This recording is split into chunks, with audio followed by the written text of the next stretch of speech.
કુરુક્ષેત્રના મેદાનમાં જ્યારે અર્જુન સંબંધોની માયા ઝાડને લીધે ખૂબ વિચલિત હોય છે ત્યારે તે ભગવાન શ્રી કૃષ્ણને સવાલ પૂછે છે કે હે માધવ, જો દરેક વ્યક્તિનું અંતિમ ધ્યેય મોક્ષ મેળવવાનું જ હોય, ભગવાનને પામવાનું જ હોય, તો પછી આ સંબંધોની માયા ઝાડ શું કામની? કેમ દરેક મનુષ્ય આ સંબંધોમાં જોડાવું પડે છે?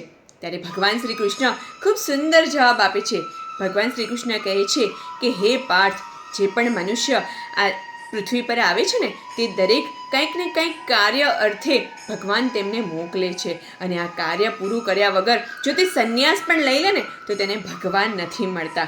માટે જે કાર્ય માટે ભગવાને તે મનુષ્યને મોકલેલા છે ને એ કાર્ય તો તેમને પૂરું કરવું જ પડે છે. આ કાર્યને પડતું મૂકીને જો તે ભગવાનને પામવા માટે સંન્યાસ પણ લેશે ને તો તેને ભગવાન નહીં મળે.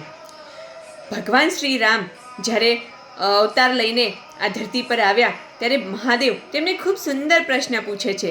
મહાદેવ શ્રી રામના વિવાહ પહેલાં ભગવાન શ્રી રામની પરીક્ષા લેવા માટે આવે છે અને ભગવાન શ્રી રામને પૂછે છે કે જો અંતિમ ધ્યેય ભગવાનને પામવાનું છે તો તું લગ્ન શા માટે કરે છે? ત્યારે ભગવાન શ્રી રામ ખૂબ સુંદર જવાબ આપે છે. ભગવાન શ્રી રામ કહે છે કે આ સંસારમાં જે દરેક આશ્રમ છે એ બધા આશ્રમમાં સંન્યાસ આશ્રમ કરતાં પણ ઉપર છે ગૃહસ્થ આશ્રમ.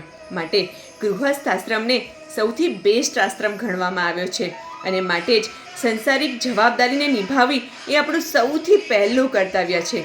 અને સંન્યાસનો મતલબ એ નથી કે સંસારિક જવાબદારીથી ભાગવું, પરંતુ એનો મતલબ એ છે કે સંસારિક જવાબદારીમાં સંસારનું જે કર્તવ્ય છે ને એમાં ભાગ લેવો. માટે મિત્રો, સંસારિક જવાબદારીમાંથી મુક્ત થઈને જો તમે સંન્યાસ પણ લેશો ને તો તમને ભગવાન નહીં મળે. સંસારિક જવાબદારીને નિભાવીને આપણે ભગવાનને પામી શકીશું. રાધે રાધે.